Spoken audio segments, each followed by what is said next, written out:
The broadcast is now starting. All attendees are in listen-only mode. Good morning, everybody. Christine Westerland here. I hope that you can hear me this morning. And we have back with us again Susan Wilson from CEFS in Effingham. I am a certified ROMA trainer and implementer. Yes, so happy again, Susan, that you are back with us on our Wednesday Roma. This is, again, we're going to try to keep doing this as long as we are socially distancing ourselves from one another and in this quarantine mode. But we want to share with you the Roma love. And my dog is starting to bark. So, Susan, I'm going to mute myself if you can carry on, please. Okay. This webinar is being recorded, and we will send a copy out to all of you who are registered for the webinar. So if you missed something or want to review it or share it with your coworkers, you will be able to do so. There is a chat box if you want to ask questions or if you have something to say, or even just to let us know that you hear us just fine. That'd be nice. All right, the next slide. This is a collaboration with Dekio and IACA. We are providing ROMA training. For those of you, some of it might be a review. Some of you may have seen me in person as I gave a presentation to your agency.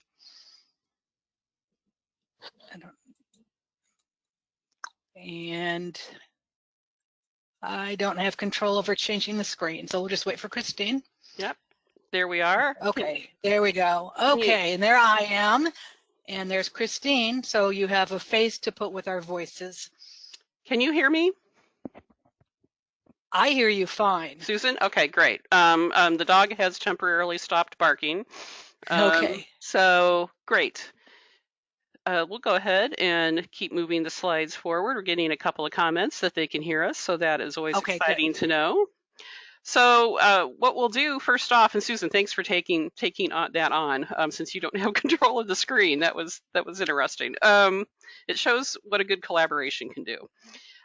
This is something that we recite at the start of our webinars to remind us of the importance and the promise of community action. So if you feel compelled to say it along with us, we encourage you to do that. So the promise of community action. Community action changes people's lives, embodies the spirit of hope, improves communities, and makes America a better place to live. We care about the entire community, and we are dedicated to helping people help themselves and each other. All right.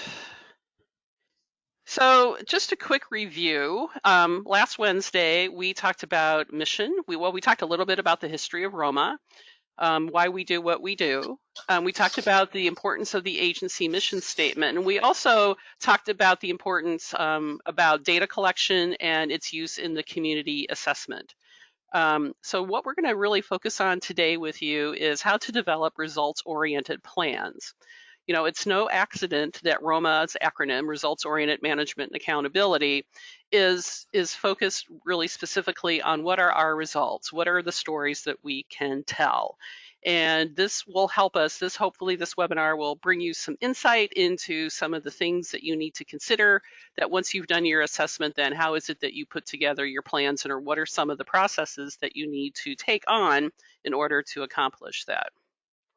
So why do we plan? What do you think, Susan? What are some of the reasons why we should plan? Well, it is a way to make certain that our mission is addressed. It helps us know where we're going. And above all, it is mandated by legislation that we plan. We are mandated to make sure that we know where we expect to go and how we expect to get there. Yeah, absolutely. And I think that's such an important note. I mean, all pieces of this of planning are certainly critical to the community action agency, to your community action agency, but also that it is mandated.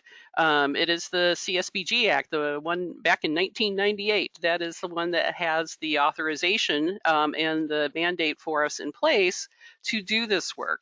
And the other piece of this, too, is that we need to keep in mind that it's also in the organizational standards or Information Memorandum 138. So that's a key piece for us to keep in mind as we move forward with this.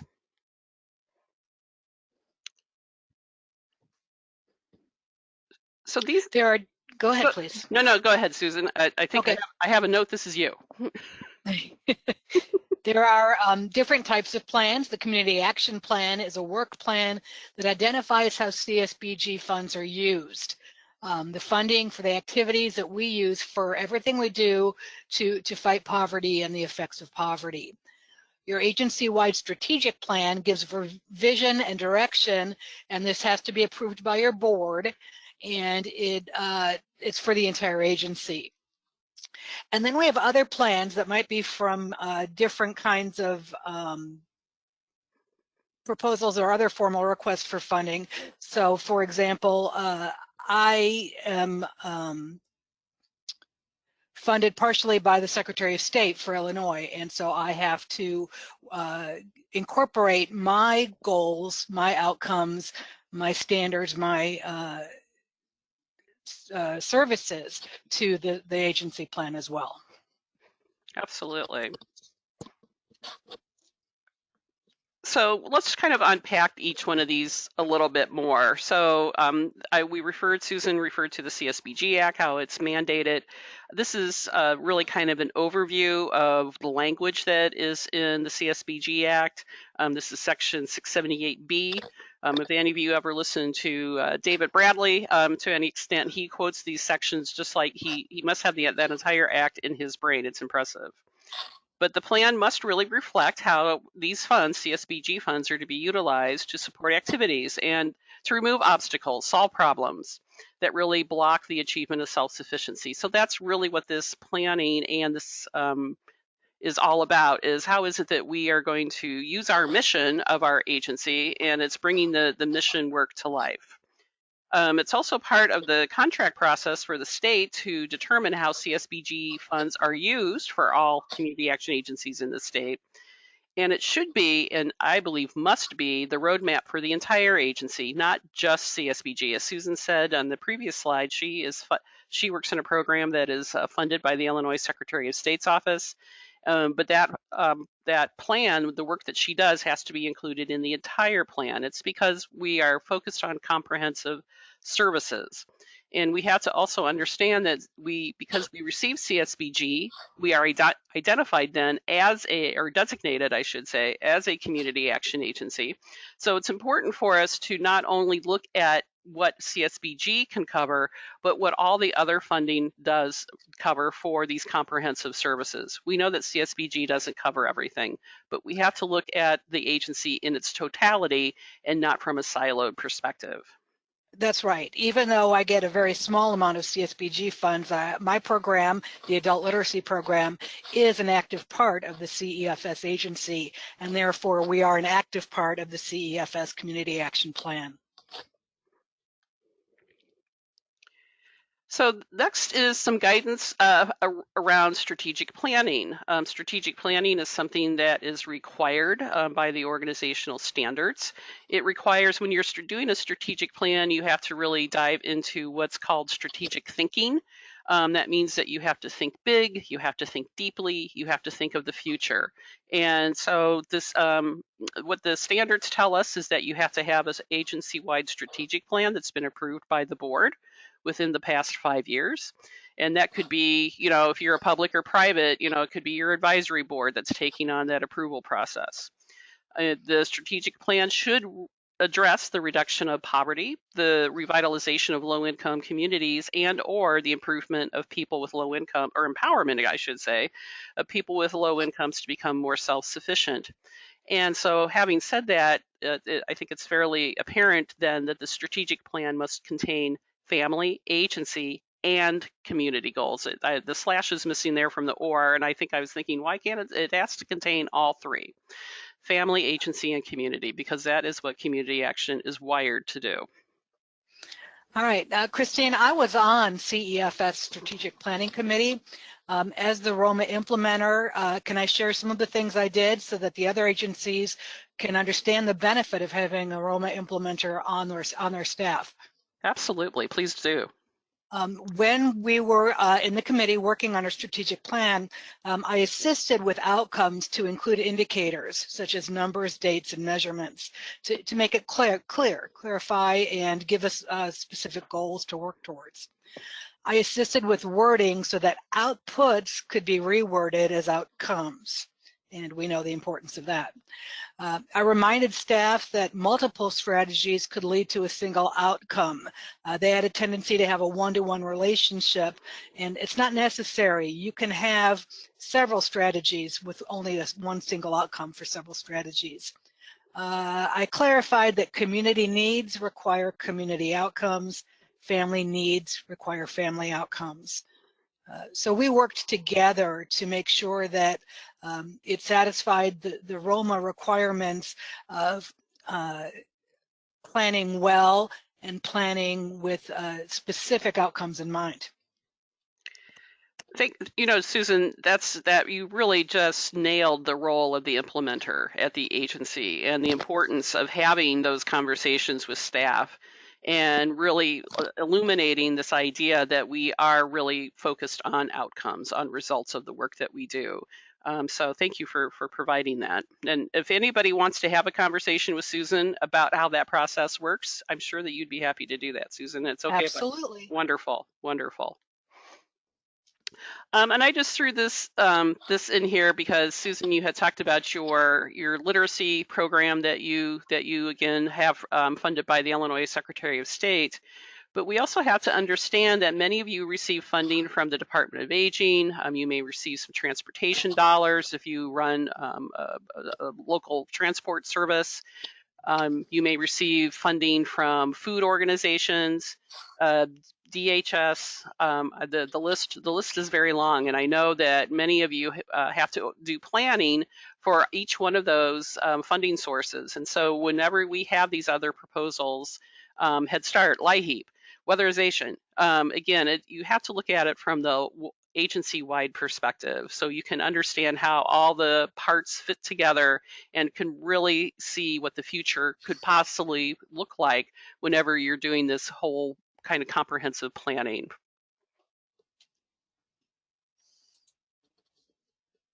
So we really are going to focus a little bit more on developing results-oriented plans and how is it that we can do that, again, looking out towards the future. So Susan here is our good friend Peter Drucker, who we introduced last week. Yes, as a businessman, he had some fabulous insight that we can use for our nonprofit and community action agencies as well, such as what are our results. In business, it's easy to see if you're successful. You make a profit. That's measurable. Everybody agrees that that is the main goal of a business, and it's documentable. But a universal standard for success for a nonprofit or social agency is it's not so obvious. But we can measure and document change. We can document improvement. We can document stability. We can document self-sufficiency. Drucker said, in order to do that, we have to first identify our customer or client or consumer. Then we need to judge whether or not their lives are being changed. And that's how we measure our success, by reducing or eliminating the results of poverty. Well said. Thank you for sharing that. So we have to use Drucker's guidance to really help us. We talked about, who are our customers, what is our mission. So we're working through these series of questions to help us kind of bring light to the work that we do, some illumination to these issues that we sometimes struggle with. So when we think about results or outcomes, we really are focusing on change. Here's a definition. If we're thinking about family change, that outcomes can be changes in knowledge, attitudes, skill or ability, or behavior. If we're focusing on agency and community change, these outcomes may be focused on changes in agency or public policy, organizational effectiveness, social and health conditions. Okay, so we know that you do good work in your agency, but what happens because of your good work? What changed? That's the outcomes we're looking for. Not so much what you did, which of course is important, but what difference did it make? Those are your outcomes. Exactly. So we do have these, yeah, and I think sometimes, traditionally, and I'm just going to do a throwback here.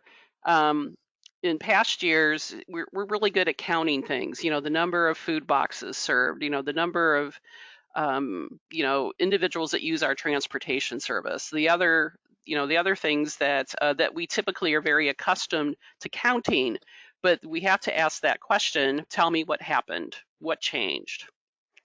So we understand that there are these basically three different types of outcomes. Yeah, there are changes over time. So a short-term outcome could be a customer had a place to sleep that night. A long-term change over time could be maybe a semester-long training to earn a skill certificate. So they can be short-term or long-term. A change in status would be a shift, maybe going from a situation being in crisis to being stable, or perhaps from being vulnerable to being thriving, maybe going from a part-time job to a full-time job with benefits. That's a change in status. A change in direction, well, a positive outcome is a step toward a documented goal. A change was made toward stability. Sometimes we have negative outcomes, and it's unfortunate, but it happens. Somebody drops out of a program, or maybe a landlord was not cooperative. For whatever reason, the change did not go the way we planned, but it does happen, and it should be documented as well. Family outcomes, oh, I'm sorry, the next would be a neutral outcome. Right, we're really nothing has happened, but you have to document that, correct? That's right. For example, if a customer is in public housing and they want to be in public housing and they stay or remain in public housing, nothing changed, but the customer was able to maintain stability. And so we need to document that they're just staying the same, a neutral direction, is actually a positive outcome. Yeah, and I want to just kind of put an exclamation point on the end of the negative outcomes, because those are just as important as the positive outcomes, because we learn from negative outcomes just as much as we do from positive outcomes. And that is an indicator of that change of direction. We need to do something else, is what that should tell you. Why assessment is on the ROMA cycle. It's one of the things we do. We assess how well it worked and whether we should change it, or how can we make it better? How can we continue to do our good work? Absolutely, absolutely. And that's exactly where we're at. Thank you for that reminder for all of us that, we've done in the assessment piece, we have to continuously look at that. But this planning part, which is the next part of the cycle, is really the key to the success of implementation and observation of what happened, so you can do that full evaluation.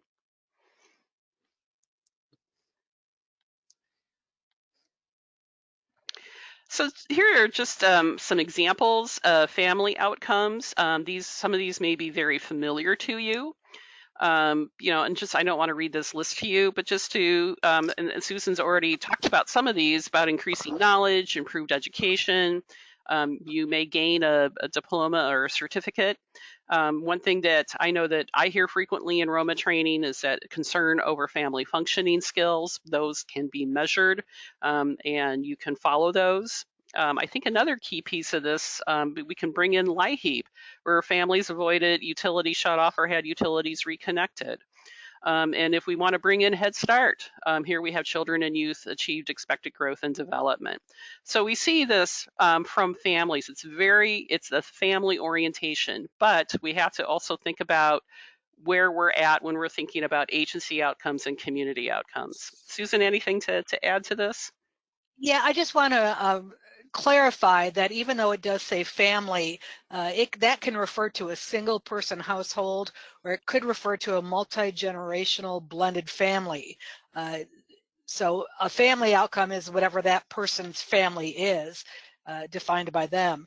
And then I want to add too that Head Start, like you said, they reign over increased family functioning skills. This is what they excel at, making sure the family as a unit encourages growth and learning and appropriate appropriate living. So a shout out to Head Start for increased family functioning skills.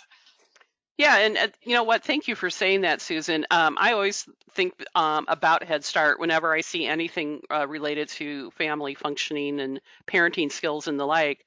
That I think is something that Head Start has done beautifully. Remember, they're our sister program, launched in 1965 as a pilot by Sergeant Schreiber, and here we are today, in 2020. And Head Start has really done a nice job of being able to articulate their outcomes. And they've undergone much of this same sort of work. They may label it as something different or call it something different, but really it is the same sort of work. And this is the level of commitment that we need to take in community action, again, to tell our story. So here are some examples of community outcomes, and I think, again, some of these probably sound very familiar to you. The supply of affordable housing is increased. That is, again, whenever we do a classroom ROMA training, that is something that always comes up when we do a needs assessment exercise in the room. We also know that communities in which people with low income live have improved access to essential services. So that could be access to doctors, to schools, to daycares, to other places, other social service organizations that they can receive services from. There may be a food desert, so perhaps they need a grocery store. That might be a place that, if you're looking about an outcome, that might be, if that's a negative outcome, that would be something, then would be a place of advocacy. I think one that I've always loved to see, but I wonder how much community action agencies are involved within municipal governments, but municipal infrastructure was maintained or improved. That's important as well. We have to have access to safe services. Susan, any thoughts to share? Yeah, one community outcome that I particularly like, but I don't see it listed, is it says the scope and number of volunteer opportunities for community participation was created or maintained. You well know that volunteerism benefits the entire agency, it benefits the community, and I know it benefits the volunteers themselves. And with such a need for food distribution right now, this may be a good time for people with low income to become engaged in their communities, for food pantry volunteers, Meals on Wheels volunteers. Christine, I know you addressed this later, but as a community outcome, getting people with low income involved as volunteers benefits everybody. The volunteers enjoy it, the agencies need it, the community benefits from the work that they do, and this is a very good time for that. In as much as we're social distancing, we also need to serve those who need it the most. Yeah, I thank you, Susan, for that. I believe that is something that we really need to hone in on as well, because it's the strength of the individuals that live in the community that make the community. So we do need to think about that from a perspective, and we'll actually have some of these later in this webinar in which we have to think about community engagement outcomes as well. Oops. Okay, it's gone crazy again, so let me back up. I apologize. So let's look at agency outcomes. And you've alluded to it already, but it's that what are some of the increased resources, including in-kind or donated? I listened in to a presentation yesterday with a director of an Ohio community action agency. And one thing that she mentioned is that they are receiving unsolicited donations from organizations and individuals living in their communities. This is a time too, if people have money to share, and they may and want to reach out and help, perhaps that's their only way of being able to help is to make a donation. This might be a really great time to do some sort of casting out for resources, whether it's in kind or donated.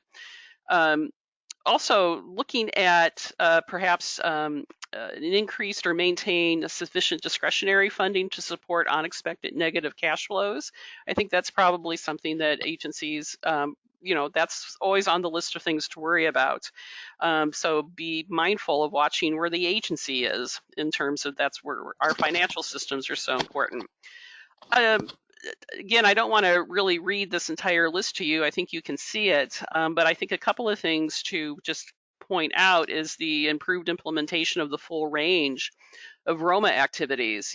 Susan, she said she's a trainer and an implementer. We have others in the state. I know that we have a couple of agencies that have a cadre of ROMA implementers on staff to do just this. We have to have the capacity at the agency to implement the full ROMA cycle, and that is the role of the implementer and beyond.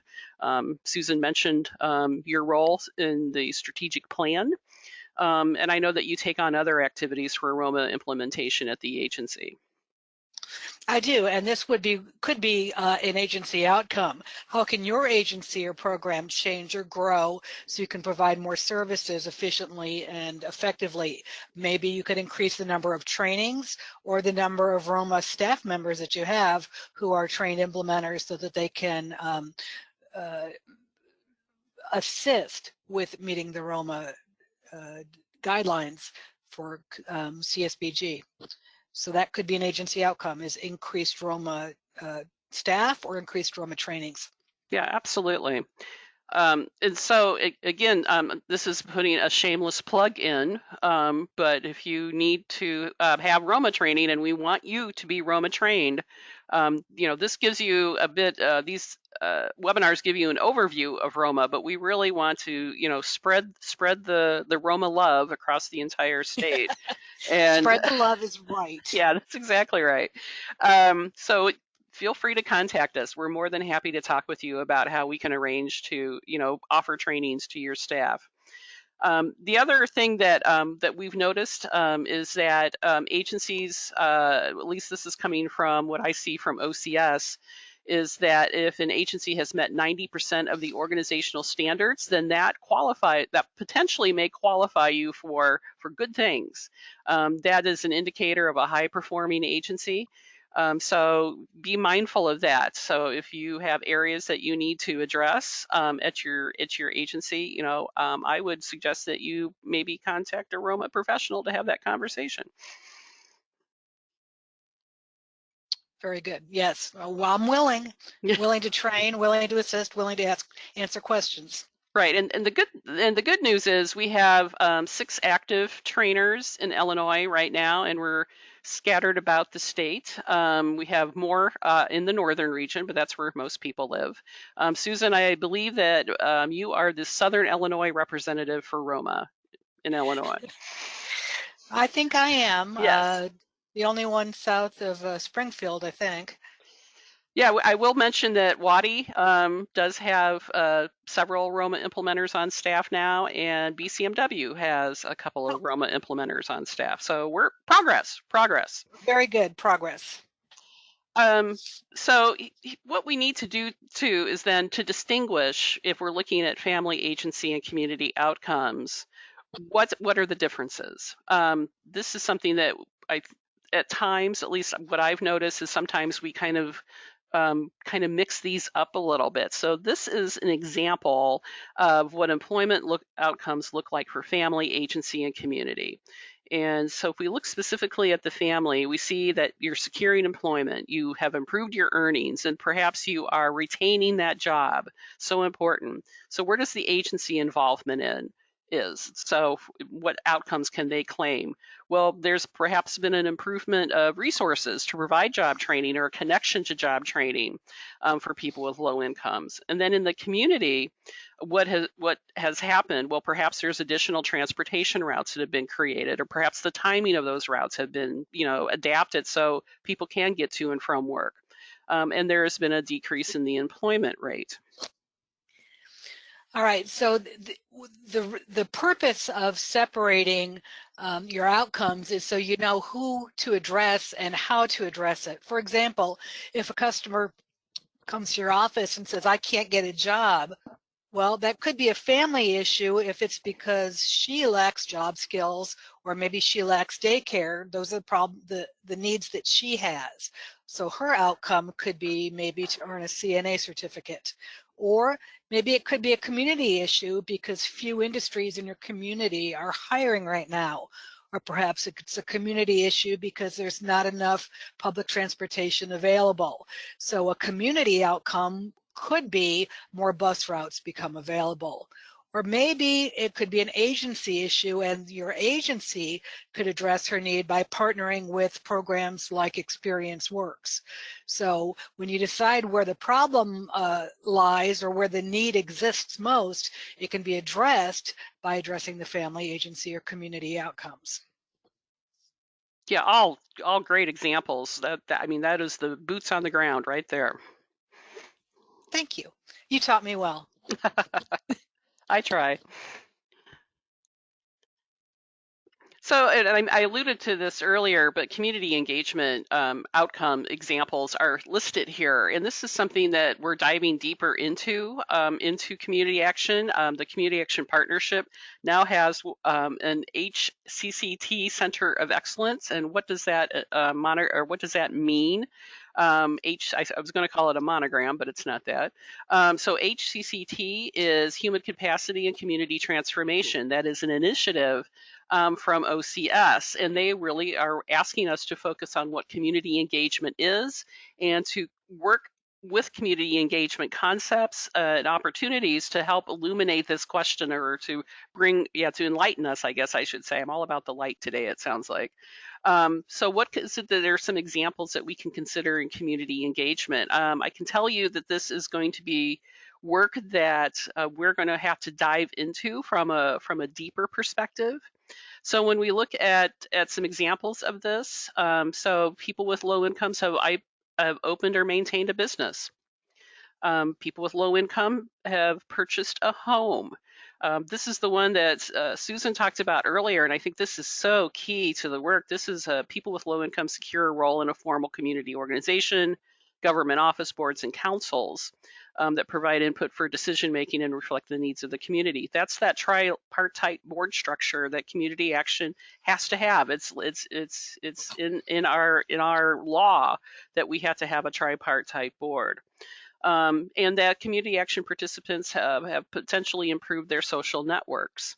And that is, again, we're in an era in which we're having to use social networks, virtual social networks, to connect with one another. So these are opportunities us to think about, to kind of dive into. And because we're living in this time of the pandemic, this is where community engagement becomes all the more important. It may seem a little more difficult, but I think people are seeing more and more that how we need to be in community to take action in our community. Yeah, the OCS has a new focus on community engagement, and with what's going on right now with COVID-19, we're going to have to work together as much now as ever before, just to get through this and to share our resources and to engage the community in helping each other. Yeah, absolutely. And this is where I also think too, Susan, is that this is where silo walls can be dropped. Right? The magic words. Yes, indeed. So what we want to do now is to kind of, we've talked about the needs previously. We've talked a little bit about what outcomes are. So now we need to think about service and strategy. What are some of the things that we need to put out there in order to connect to these outcomes? What is it we need to do to make this all happen? And I have a thing on there. I don't relay on magic. I guess it should be rely. Oh. Well, don't do either one. Yeah, don't do either one. Yeah, we don't want to, we don't want to, diminish it. But a lot of times whenever we are in a planning process, sometimes we think something magical might happen. And the reality is that it probably won't. Just, don't want you to. Focused efforts. Yeah. Yes. Okay. Well, let's see here. Well. I'm laughing only because I don't understand why part of my slide has disappeared here. It has disappeared. It has disappeared. Susan, do you want to take on the provision of services model? The provision of service model, the focus is on what we do, what we give, what we provide. And we need to remember that our goals are not just to provide services. I'm glad you do. We do too. We need to. But our ultimate goal really is to reduce or eliminate the effects of poverty. And so the strategic thinking model looks beyond the provision of services to community engagement, advocacy, and policy change. Provision of services model is here. I will give you this. I will give you a voucher. I will provide you with a food box. I will pay for your classes. That's just provisions of services. But strategic thinking means, what can we do? We know we've succeeded when there is a change, a positive outcome, a measurable change, not in what we give, but what has been changed. You did that beautifully. Thank you. Oh, thanks. Yeah, maybe it's no accident that the provision of services model is not up here, even though it was there when we practiced this yesterday. It was there. It was there.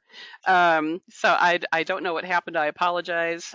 But I think in many ways, in this time of, again, pandemic, we are probably going to be asked to provide more services. I know that the agencies, because of the CARES Act, you're going to be receiving more funding. And so some of those might be structured from emergency services perspectives. And we're not diminishing that at all, but we also want you to keep in mind then this idea of strategic thinking whenever you are providing these services, because really when we think about it from the perspective of the continuation of poverty versus the reduction of poverty. And that, I think, is the key piece to this, is that the strategic thinking model, which you used when you put together your agency's strategic plan, will help you think from that larger picture. And again, going deeper and thinking about the long range work that you are doing with your agency and your communities.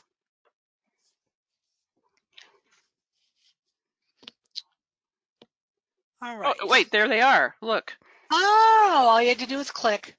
Yeah, so the CA is organized to meet the emergency services, the immediate need. Here's a hotel voucher. Here's a box of food. Whoops. Hang on. No. Hang on. I'm sorry. And this is the the love of doing this from home. Okay, sorry, Susan. That's all right. Okay.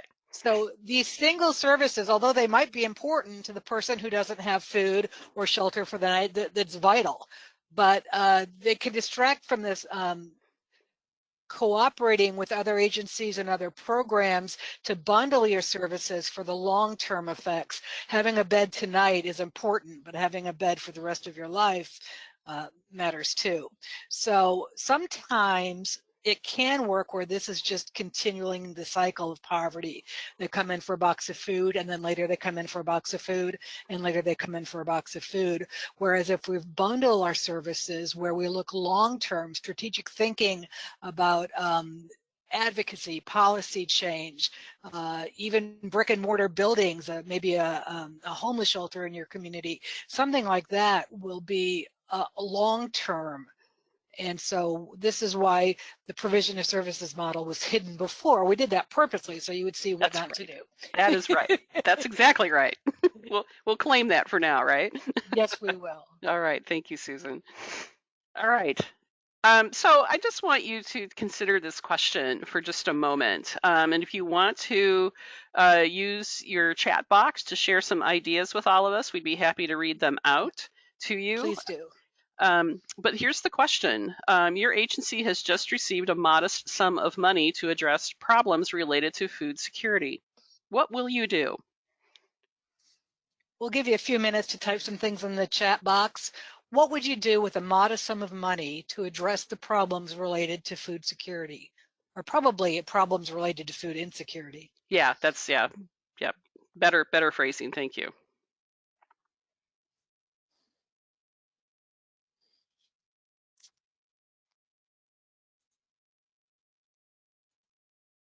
Christine, are you getting any responses? I don't see any coming in. Me either. Yeah.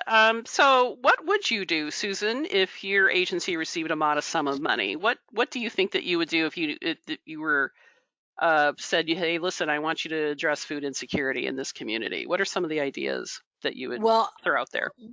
As ROMA implementer, I would determine if the best way to address this would be by serving the families, by serving the community, or by serving the agency. Should I spend the money on food boxes? Should I spend it on partnerships? Should I get more staff to hand out the food boxes? What is it that would best be served? Just buying food might not solve the problem. I have to get it to the people, or I have to have a place to give it out, or maybe I can cooperate with other agencies or other programs that already do this, so we can maximize the benefits. So my first step would be to address whether this is family, community, or an agency need. Wonderful. No, we absolutely. So we've gotten a couple of comments in here. Byron, hey, Byron up in Northwestern. He states, most likely we would partner with the local pantries to support their current service so we don't duplicate their services. Yes. Duplication of services is an issue that should be addressed. So that's an excellent point. Yes, absolutely. So Melissa, Kendall Grundy, I would look at the needs of the community and see what would be the best way to serve. Absolutely. That is the key piece, that making sure that you had that needs assessment and you're referring back to it all the time. Andrea from ICA says, from a community standpoint, I would look for a collaborative partner that is already addressing the issue. Yes, good. Yeah. I think they're thinking alike here, and that's a good thing. That is. Because it's the right answer. Okay. All right. Well, thank you for your participation in this, and we will move ahead. Well, wait. I think maybe this is. I think I see one more. Okay. So Rose, I think you're with URBA, if I remember correctly. What about spending it on commodities? I think that's a real possibility as well, especially if there is a need for those commodities. Okay. Well, we will move forward, but if there are other ideas that pop up, please feel free to share them, and we will share, because this is how we learn together, from hearing ideas from multiple places. Okay.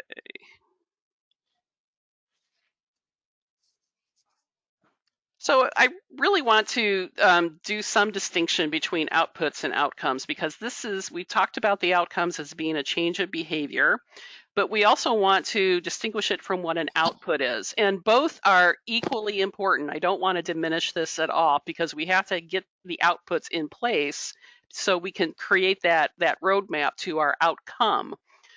Yes, our outputs are our services. That's what we do. Right.